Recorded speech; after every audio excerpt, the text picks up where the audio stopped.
တာကိုသိရဲ့အော်တွေ့တဲ့လားရာသီတွေလည်းပြောင်းသွားခဲ့ပေါ်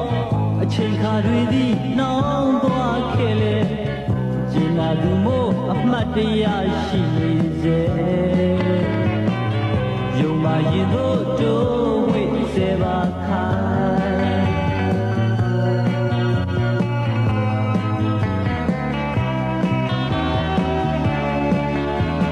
မြင်တာကြပေမဲ့အသေးကသမိုးဆွဲရထားသလို